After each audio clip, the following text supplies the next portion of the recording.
ಕೇಂದ್ರ ಸಾಹಿತ್ಯ ಅಕಾಡೆಮಿ ಪ್ರಶಸ್ತಿ ಪುರಸ್ಕೃತರು. ಮೊದಲನೇದಾಗಿ ಕುವೆಂಪು ಶ್ರೀ ರಾಮಾಯಣಂ ದರ್ಶನಂ ಕೃತಿಗೆ 1955ರಲ್ಲಿ, ರಂಶ್ರೀ ಮುಗುಳಿ ಕನ್ನಡ ಸಾಹಿತ್ಯ ಚರಿತ್ರೆ ಕೃತಿಗೆ 1956ರಲ್ಲಿ, ದ ರಾ ಬೇಂದ್ರೆ ಅರಳು ಮರಳು ಕೃತಿಗೆ 1958ರಲ್ಲಿ, ಶಿವರಾಮ್ ಕಾರಂತ್ ಯಕ್ಷಗಾನ ಬಯಲಾಟ ಕೃತಿಗೆ 1959ರಲ್ಲಿ, ವಿಕ್ರ ಗೋಕಾಕ್ ದ್ಯಾವಾ ಪೃಢಿವೀಂ ಕೃತಿಗೆ 1960ರಲ್ಲಿ, ಎ ಆರ್ ಕೃಷ್ಣಶಾಸ್ತ್ರಿ ಬೆಂಗಾಲಿ ಕಾದಂಬರಿಕಾರ ಬಂಕಿಮಚಂದ್ರ ಕೃತಿಗೆ 1961ರಲ್ಲಿ, ದೇವುಡು ನರಸಿಂಹಶಾಸ್ತ್ರಿ ಮಹಾಕ್ಷತ್ರಿಯ ಕೃತಿಗೆ 1962ರಲ್ಲಿ, ಬಿ ಪುಟ್ಟಸ್ವಾಮಯ್ಯ ಕ್ರಾಂತಿ ಕಲ್ಯಾಣ ಕೃತಿಗೆ 1964ರಲ್ಲಿ, ಎಸ್ ವಿ ರಂಗಣ್ಣ ರಂಗಭಿನ್ನಪ್ಪ ಕೃತಿಗೆ 1965ರಲ್ಲಿ, ಪೂತಿ ನರಸಿಂಹಾಚಾರ್ಯ ಹಂಸ ದಮಯಂತಿ ಮತ್ತು ಇತರ ರೂಪಕಗಳು ಕೃತಿಗೆ 1966ರಲ್ಲಿ, ಡಿ ವಿ ಗುಂಡಪ್ಪ ಶ್ರೀಮದ್ ಭಗವದ್ಗೀತಾ ತಾತ್ಪರ್ಯ ಅಥವಾ ಜೀವನ ದರ್ಪಯೋಗ ಕೃತಿಗೆ 1967ರಲ್ಲಿ, ಮಾಸ್ತಿ ವೆಂಕಟೇಶ್ ಅಯ್ಯಂಗಾರ್ ಸಣ್ಣ ಕಥೆಗಳು ಕೃತಿಗೆ 1968ರಲ್ಲಿ, ಎಚ್ ತಿಪ್ಪೇರುದ್ರಸ್ವಾಮಿ ಕರ್ನಾಟಕ ಸಂಸ್ಕೃತಿ ಸಮೀಕ್ಷೆ ಕೃತಿಗೆ 1969ರಲ್ಲಿ, ಶಂಭಾ ಜೋಶಿ ಕರ್ನಾಟಕ ಸಂಸ್ಕೃತಿಯ ಪೂರ್ವ ಪೀಠಿಕೆ ಕೃತಿಗೆ 1970ರಲ್ಲಿ, ಆದ್ಯ ರಂಗಾಚಾರ್ಯ ಕಾಳಿದಾಸ ಕೃತಿಗೆ 1971ರಲ್ಲಿ, ಸಂಶಿ ಬಸವನೂರಮಠ್ ಶೂನ್ಯ ಸಂಪಾದನೆಯ ಪರಾಮರ್ಶೆ ಕೃತಿಗೆ 1972ರಲ್ಲಿ, ವಿ ಸೀತಾರಾಮಯ್ಯ ಅರಲು ಬರಲು, ಎಂ ಗೋಪಾಲಕೃಷ್ಣ ಅಡಿಗ ವರ್ತಮಾನ ಕೃತಿಗೆ 1974ರಲ್ಲಿ, ಎಸ್ ಎಲ್ ಭೈರಪ್ಪ ದಾಟು ಕೃತಿಗೆ 1975ರಲ್ಲಿ, ಎಂ ಶಿವರಾಮ್ ಮನಮಂಡನ ಕೃತಿಗೆ 1976ರಲ್ಲಿ, ಕೆ ಎಸ್ ನರಸಿಂಹಸ್ವಾಮಿ ತೆರೆದ ಬಾಗಿಲು ಕೃತಿಗೆ 1977ರಲ್ಲಿ, B G L Swamy Hasuru Honnu ಕೃತಿಗೆ 1978ರಲ್ಲಿ, ಎ ಎಸ್ ಮೂರ್ತಿರಾವ್ ಚಿತ್ರಗಳು ಪಾತ್ರಗಳು ಕೃತಿಗೆ 1979ರಲ್ಲಿ, ಗೋರೂರು ರಾಮಸ್ವಾಮಿ ಅಯ್ಯಂಗಾರ್ ಅಮೆರಿಕದಲ್ಲಿ ಗೋರೂರು ಕೃತಿಗೆ 1980ರಲ್ಲಿ, ಚೆನ್ನವೀರ ಕಣವಿ ಜೀವಧ್ವನಿ ಕೃತಿಗೆ 1981ರಲ್ಲಿ, ಚದುರಂಗ ವೈಶಾಖ ಕೃತಿಗೆ 1982ರಲ್ಲಿ, ಯಶವಂತ್ ಚಿತ್ತಾಲ್ ಕಥೆಯಾದಳು ಹುಡುಗಿ ಕೃತಿಗೆ 1983ರಲ್ಲಿ, ಜಿ ಎಸ್ ಶಿವರುದ್ರಪ್ಪ ಕಾವ್ಯಾರ್ಥ ಚಿಂತನ ಕೃತಿಗೆ 1984ರಲ್ಲಿ,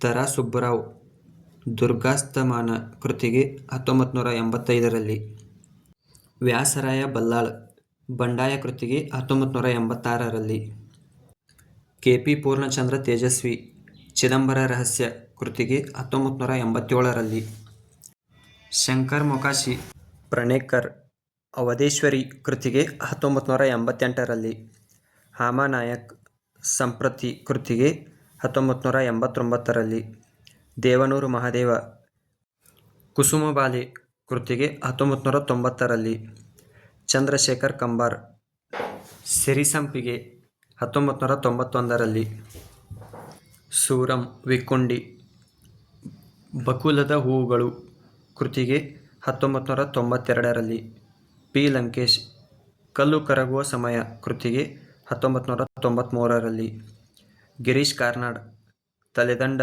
ಕೃತಿಗೆ 1994ರಲ್ಲಿ, ಕೀರ್ತಿನಾಥ್ ಕೋರ್ತಕೋಟಿ ಉರಿಯ ನಾಲಿಗೆ 1995ರಲ್ಲಿ, ಜಿ ಎಸ್ ಅಮೋರ್ ಭುವನದ ಭಾಗ್ಯ ಕೃತಿಗೆ 1996ರಲ್ಲಿ, ಎಂ ಚಿದಾನಂದಮೂರ್ತಿ ಹೊಸತು ಹೊಸತು ಕೃತಿಗೆ 1997ರಲ್ಲಿ, ಬಿ ಸಿ ರಾಮಚಂದ್ರ ಸಪ್ತಪದಿ ಕೃತಿಗೆ 1998ರಲ್ಲಿ, ಡಿ ಆರ್ ನಾಗರಾಜ್ ಸಾಹಿತ್ಯ ಕಥನ ಕೃತಿಗೆ 1999ರಲ್ಲಿ, ಶಾಂತಿನಾಥ್ ದೇಸಾಯಿ ಓಂ ನಮೋ ಕೃತಿಗೆ 2000ರಲ್ಲಿ, L S Sheshagiri Rao English Sahitya Charitre 2001ರಲ್ಲಿ.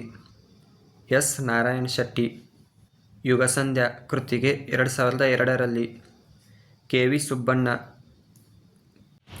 Kavirajamarga ಮತ್ತು ಕನ್ನಡ ಜಗತ್ತು ಕೃತಿಗೆ 2003ರಲ್ಲಿ. ಗೀತಾ ನಾಗಭೂಷಣ ಬದುಕು ಕೃತಿಗೆ 2004ರಲ್ಲಿ. ರಾಘವೇಂದ್ರ ಪಾಟೀಲ್ ತೇರು ಕೃತಿಗೆ 2005ರಲ್ಲಿ. ಎಂ. ಎಂ. ಕಲಬುರ್ಗಿ ಮಾರ್ಗ 4 ಕೃತಿಗೆ 2006ರಲ್ಲಿ. ಕುಂ. ವೀರಭದ್ರಪ್ಪ ಅರಮನೆ ಕೃತಿಗೆ 2007ರಲ್ಲಿ. ಶ್ರೀನಿವಾಸ್ ಬಿ. ವೈದ್ಯ ಕಳ್ಳ ಬಂತು ಹಳ್ಳ ಕೃತಿಗೆ 2008ರಲ್ಲಿ. ವೈದೇಹಿ ಕ್ರೌಂಚ ಪಕ್ಷಿಗಳು ಕೃತಿಗೆ 2009ರಲ್ಲಿ. ರಹಮತ್ ತರೀಕೆರೆ ಕತ್ತಿ ಅಂಚಿನ ದಾರಿ ಕೃತಿಗೆ 2010ರಲ್ಲಿ. ಗೋಪಾಲಕೃಷ್ಣ ಪೈ ಸ್ವಪ್ನ ಸಾರಸ್ವತ ಕೃತಿಗೆ 2011ರಲ್ಲಿ. ಎಚ್. ಎಸ್. ಶಿವಪ್ರಕಾಶ್ ಮುಬ್ಬಿನ ಹಾಗೆ ಕಣಿವೆಯಾಸಿ 2012ರಲ್ಲಿ. ಜಿ. ಎಸ್. ರಾಮಚಂದ್ರನ್ ಆಖ್ಯಾನ ವ್ಯಾಖ್ಯಾನ ಕೃತಿಗೆ 2013ರಲ್ಲಿ. ಜಿ. ಎಚ್. ನಾಯಕ್ ಉತ್ತರಾರ್ಧ ಕೃತಿಗೆ 2014ರಲ್ಲಿ. ಕೆ. ವಿ. ತಿರುಮಲೇಶ್ ಅಕ್ಷಯ ಕಾವ್ಯ ಕೃತಿಗೆ 2015ರಲ್ಲಿ. ಬೊಳುವಾರು ಮಹಮ್ಮದ್ ಕುಂಜಿ ಸ್ವಾತಂತ್ರ್ಯದ ಓಟ ಕೃತಿಗೆ 2016ರಲ್ಲಿ. ಟಿ. ಪಿ. ಅಶೋಕ್ ಕದನ ಭಾರತಿ ಕೃತಿಗೆ 2017ರಲ್ಲಿ. ಕೆ. ಜಿ. ನಾಗರಾಜಪ್ಪ ಅಣುಶ್ರೇಣಿ ಯಜಮಾನಿಕೆ ಕೃತಿಗೆ 2018ರಲ್ಲಿ. ವಿಜಯ ಕೂದಿ ಹೆಸರು ಕೃತಿಗೆ 2019ರಲ್ಲಿ. ಎಂ. ವೀರಪ್ಪ ಮೊಯ್ಲಿ ಶ್ರೀ ಬಾಹುಬಲಿ ಅಹಿಂಸಾ ದಿಗ್ವಿಜಯಂ ಕೃತಿಗೆ 2020ರಲ್ಲಿ. ಡಿ. ಎಸ್. ನಾಗಭೂಷಣ ಗಾಂಧಿ ಕಥನ ಕೃತಿಗೆ 2021ರಲ್ಲಿ. ಮುಡ್ನಾಕೂಡ ಚಿನ್ನಸ್ವಾಮಿ ಬಹುತ್ವದ ಭಾರತ ಮತ್ತು ಬೌದ್ಧ ತಾತ್ವಿಕತೆ ಕೃತಿಗೆ 2022ರಲ್ಲಿ. ನಮಸ್ಕಾರ ಫ್ರೆಂಡ್ಸ್.